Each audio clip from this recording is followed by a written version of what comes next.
ನಮಸ್ತೆ ವೀಕ್ಷಕರೇ, ಅಶ್ವವೇಗ ನ್ಯೂಸ್ಗೆ ಸ್ವಾಗತ. ನಾನು ತೇಜಸ್ವಿನಿ. ಈಗಾಗಲೇ 3 ಕ್ಷೇತ್ರಗಳ ಉಪಚುನಾವಣೆ ಮುಗಿದಿದ್ದು ಅದರ ರಿಸಲ್ಟ್ ಕೂಡ ಬಂದಿದೆ. ಆದ್ರೂ ಕೈಪಾಳ್ಯದಲ್ಲಿ ಟೆನ್ಷನ್ ಮೇಲೆ ಟೆನ್ಷನ್ ಶುರುವಾಗಿದೆ. ಬೈ ಎಲೆಕ್ಷನ್ ಮುಗಿದಿದ್ರು ಕೂಡ ಗೆದ್ದಿದ್ರು ಕೂಡ ಕೈಪಾಳ್ಯದಲ್ಲಿ ಟೆನ್ಷನ್ ಶುರುವಾಗಿದೆ. ಕಾಂಗ್ರೆಸ್ ನಾಯಕರಲ್ಲಿ ಟೆನ್ಷನ್ ಶುರುವಾಗಿದೆ. ರಾಜ್ಯ ರಾಜಕಾರಣದಲ್ಲಿ ಸಂಪುಟ ಪುನರ್ರಚನೆಯ ಕೂಗು ಕೇಳಿ ಬರ್ತಾ ಇದೆ. ಸಚಿವ ಸಂಪುಟದಲ್ಲಿ ಬದಲಾವಣೆಯ ಕೂಗು ಕೇಳಿ ಬರ್ತಾ ಇದೆ. ಈಗಾಗಲೇ ಕಾಂಗ್ರೆಸ್ ನಾಯಕರಲ್ಲಿ ಆತಂಕ ಕೂಡ ಮೂಡಿಸಿದೆ. ಇನ್ನು ಸಂಪುಟ ಪುನರ್ರಚನೆ ಬಗ್ಗೆ ಡಿಕೆ ಶಿವಕುಮಾರ್ ಮಹಾ ಸುಳಿವನ್ನ ಕೂಡ ನೀಡಿದ್ದಾರೆ. ರಾಜ್ಯ ಸಂಪುಟ ಸಚಿವರಿಗೆ ಈಗಾಗಲೇ ಡವಡವ ಶುರುವಾಗಿದೆ ಎನ್ನಲಾಗ್ತಾ ಇದೆ. ಈಗಾಗಲೇ ಅವರಲ್ಲಿ ಆತಂಕ ಕೂಡ ಮೂಡಿದೆ.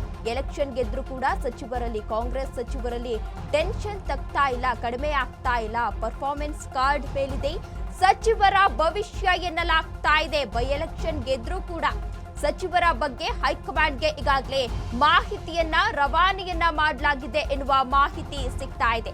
ಡಿಕೆ ಶಿವಕುಮಾರ್ ಹೇಳಿಕೆಯಿಂದ ಕೆಲ ಸಚಿವರಲ್ಲಿ ಇದೀಗ ನಡುಕ ಶುರುವಾಗಿದೆ ಎನ್ನುವ ಮಾಹಿತಿ ಸಿಗ್ತಾ ಇದೆ. ಈಗಾಗಲೇ 3 ಕ್ಷೇತ್ರಗಳ ಉಪಚುನಾವಣೆ ಮುಗಿದಿದ್ದು ಎಲೆಕ್ಷನ್ ರಿಸಲ್ಟ್ ಕೂಡ ಬಂದಿದೆ. 3 ಕ್ಷೇತ್ರಗಳಲ್ಲೂ ಕೂಡ ಕಾಂಗ್ರೆಸ್ ಈಗಾಗಲೇ ಜಯಬೇರಿಯನ್ನ ಬಾರಿಸಿದೆ. ಆದ್ರೂ ಕೂಡ ಈಗಾಗಲೇ ಸಚಿವ ಸಂಪುಟ ಪುನರ್ರಚನೆಗೆ ಕಾಂಗ್ರೆಸ್ ನಾಯಕರಲ್ಲಿ ಸಾಕಷ್ಟು ಗೊಂದಲ ಕಾಡ್ತಾ ಇದೆ.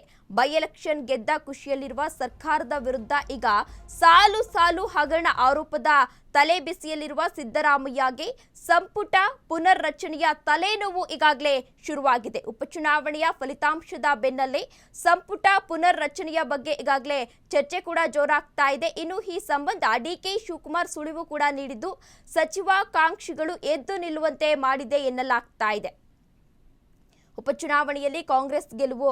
ಸಿಎಂ ಸಿದ್ದರಾಮಯ್ಯ 3ಕ್ಕೆ 3 ವಿಧಾನಸಭಾ ಉಪಚುನಾವಣೆಯಲ್ಲಿ ಗೆಲುವನ್ನ ಸಾಧಿಸಿದ್ದಾರೆ. ಚನ್ನಪಟ್ಟಣದಲ್ಲಿ ಸಿಪಿ ಯೋಗೇಶ್ವರ್ ಗೆಲುವನ್ನ ಸಾಧಿಸಿದರೆ ಶಿಗ್ಗಾವಿಯಲ್ಲಿ ಯಾಸಿರ್ ಖಾನ್ ಪಠಾಣ್ ಗೆಲುವನ್ನ ಸಾಧಿಸಿದ್ದಾರೆ. ಇನ್ನು ಸಂಡೂರಿನಲ್ಲೂ ಕೂಡ ಅನ್ನಪೂರ್ಣ ಅವರು ಗೆಲುವನ್ನ ಸಾಧಿಸಿದ್ದಾರೆ. ಎಲೆಕ್ಷನ್ ರಿಸಲ್ಟ್ ಕೂಡ ಬಂದಿದೆ. ಆದ್ರೂ ಕಾಂಗ್ರೆಸ್ ನಾಯಕರಲ್ಲಿ ಇದೀಗ ಟೆನ್ಷನ್ಗಳು ಶುರುವಾಗ್ತಾ ಇದೆ. ಯಾಕಂದ್ರೆ ಸಾಲು ಆರೋಪಗಳು ಕಾಂಗ್ರೆಸ್ ಸರ್ಕಾರದ ವಿರುದ್ಧ ಹಗರಣಗಳು ಕೇಳಿ ಬರ್ತಾ ಇದೆ. ಸಚಿವ ಸಂಪುಟ ರಚನೆಯನ್ನ ಪುನರ್ರಚನೆ ಮಾಡ್ತಾರೆ ಎನ್ನುವ ಕ್ವಶನ್ ಕೂಡ ಇಲ್ಲಿ ಇದೀಗ ಎದುರಾಗ್ತಾ ಇದೆ. ಮುಂದಿನ ನಡೆ ಏನಾಗಿರ್ಬೋದು ಕಾಂಗ್ರೆಸ್ ಸರ್ಕಾರದ್ದು ಎನ್ನುವ ಕ್ವಶನ್ ಇದೀಗ ಎದುರಾಗ್ತಾ ಇದೆ.